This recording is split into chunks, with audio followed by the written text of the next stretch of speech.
Hello everyone. Welcome to Group 4's panel discussion today.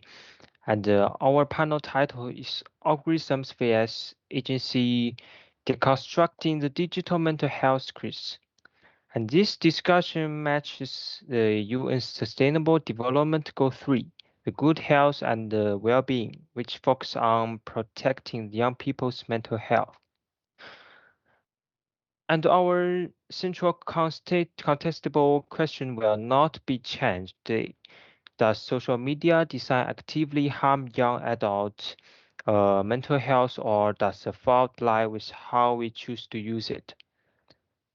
And before we start sharing ideas, I want to give a short background from 2024 study published in the Lancet Psychiatry. The research studied thousands of young people over 10 years. It found that simply spend a lot of time online does not directly lead to depression. The way we use social media make a huge difference to our mental state. Its research built the base for our whole debate. Now, let me introduce our four panelists one by one. The first is Zhu Enqi. He will talk about how young people's brains react to social media from psychological view. And the second is Uchu Bei. She knows the design logic of social media apps as a tech design learning. And the third is Zhu Honghao. He focuses on digital wellness and teaches simple, healthy online habits for university students. And the last is Wei Zhiyu.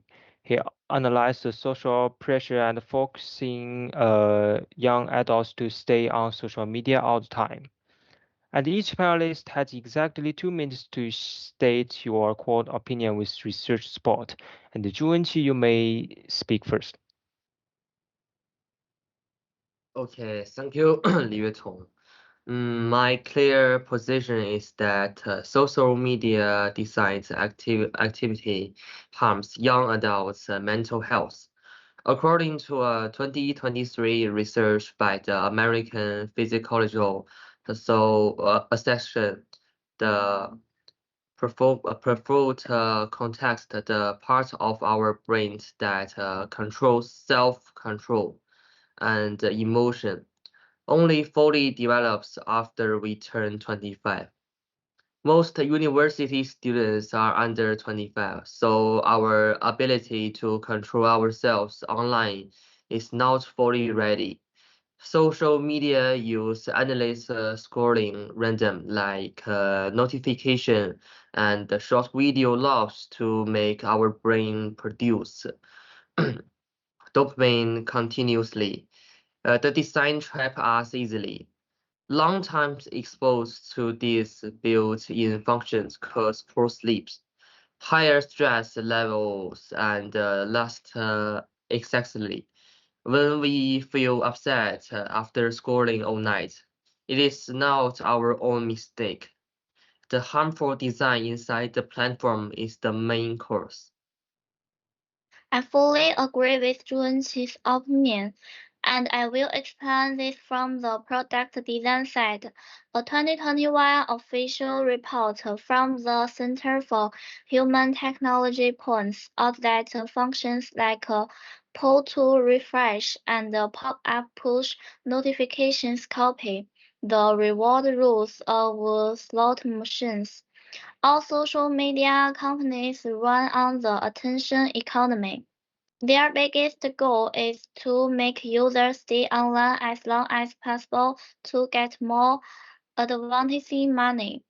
Top engineers spend a lot of time adding psychological tracks into every page.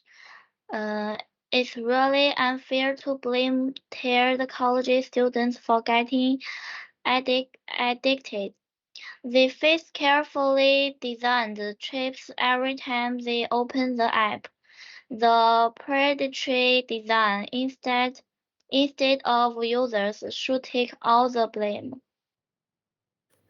I do not deny the design tricks, mentioned by Zhu Enqi and Wu Qubei, but I insist that the fault mainly lies with how we choose to use social media. A 2022 global survey by the McKinsey Health Institute interviewed thousands of Gen Z students around the world.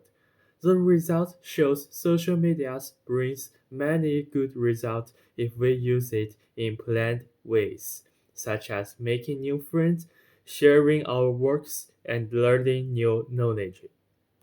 Mental health problems only appear when we scroll passively without limits.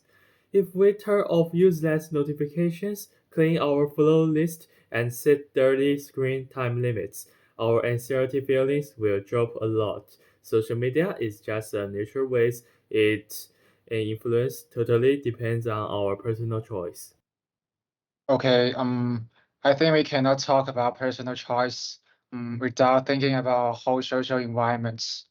The 2025 systematic review in the Journal of Youth and Adolescence defines social media as a compulsory unity for all young adults nowadays.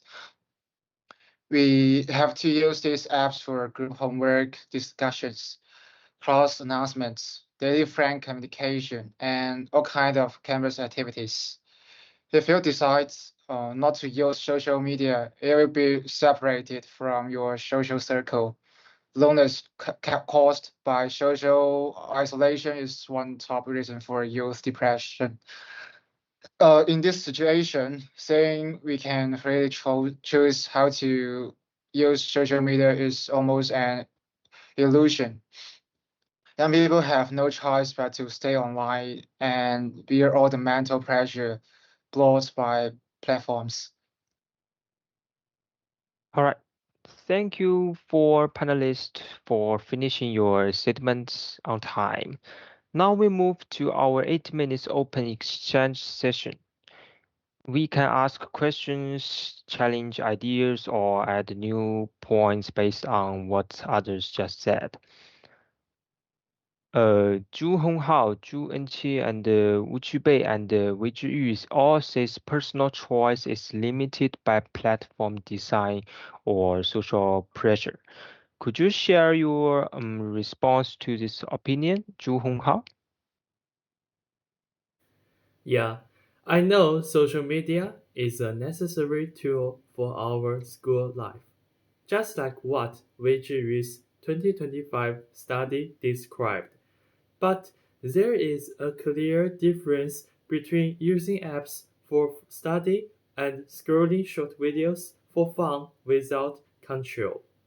The McKinsey data I quoted earlier proves that simple digital habits can protect our mental health well, compared with waiting social media companies to change their algorithms or waiting the government to make new laws. Changing our own online behavior is much faster and easier for students to do right now. Sorry to interrupt, but I think your idea simple leaves the conflict too much. A 2020 research from Stanford University found even professional tech workers who know all design tricks cannot resist small hints like red notification icons. Those small visual designs create involuntary stress reactions in our brains. It's really hard for exhausted university students who have heavy homework every day to fight against multi-billion dollar algorithm systems every single day. Well, I want to support Wu Qubei's point here. In physiologically forcing ourselves to resist the online traps all day creates serious design fatigue. You might control yourself well during daytime classes, but your self-control energy will run out completely late at night. The 2023 APA report records that late-night phone scrolling is the biggest cause of depressive feelings among young adults. The platform design creates this fatigue and finally destroys our self-disappointment step by step.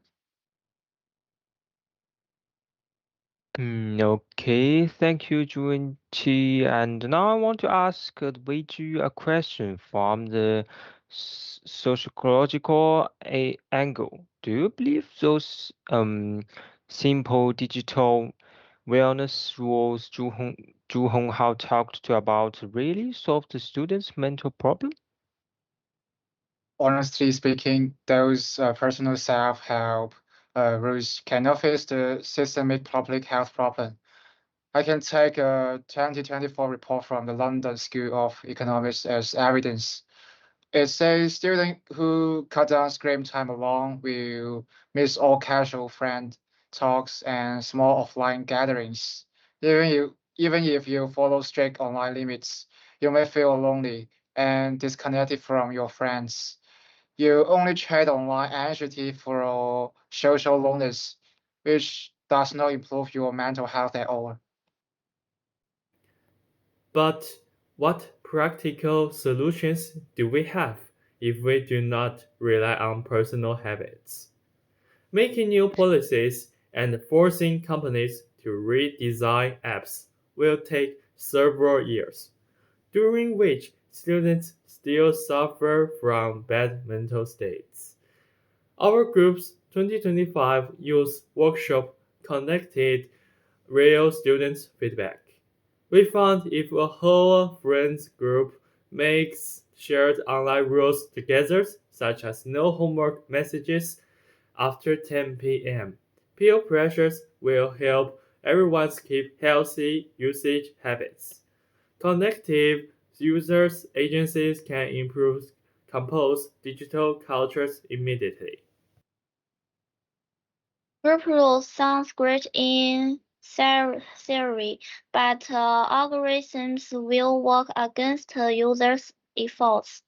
Like the internal meta documents analyzed by tech uh, ethics in 2021 shows once the system finds you reduce screen time, it will send more personalized and attractive content notifications to pull you back online.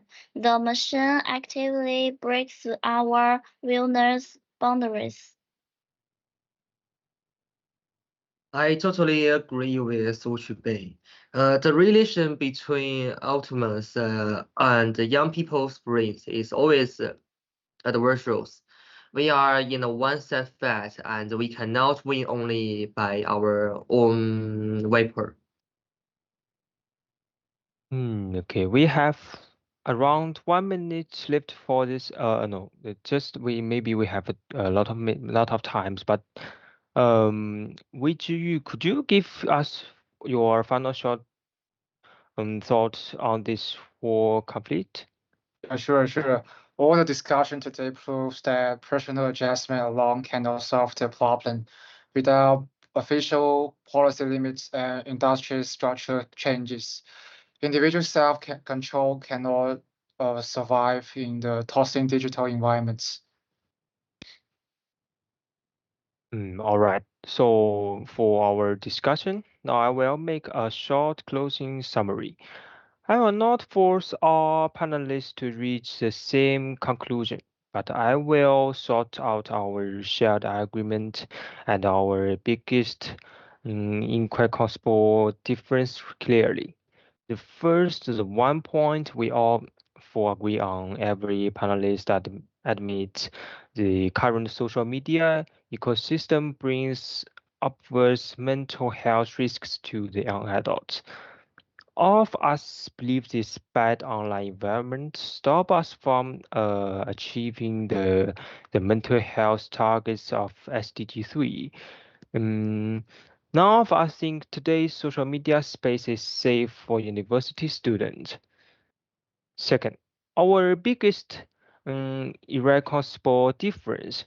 The Zhu Wenqi, Wu Qubei, and Wei Zhiyu hold the view that predatory platform design and unavoidable social digital pressure make an individual self-control useless. They think structural change and the government regulations are necessary long-term solutions. And on the opposite side, the Zhu Honghao argues that digital literacy and group-based personal usage rules are the most realistic and immediate protection for students. You think waiting for a large industrial and policy charge make too long for students who need relief right now. And this sharp conflict between the algorithm design and the personal online agency is exactly why this topic is worth our deep discussion today. So please join me in giving warm applause to the Zhu Wenqi, Wu Qubei, Zhu Honghao, and Wei Zhiyu for your clear, evidence-based opinions. And thank you for everyone to watching our Group 4 panel discussion. Our whole session officially end here.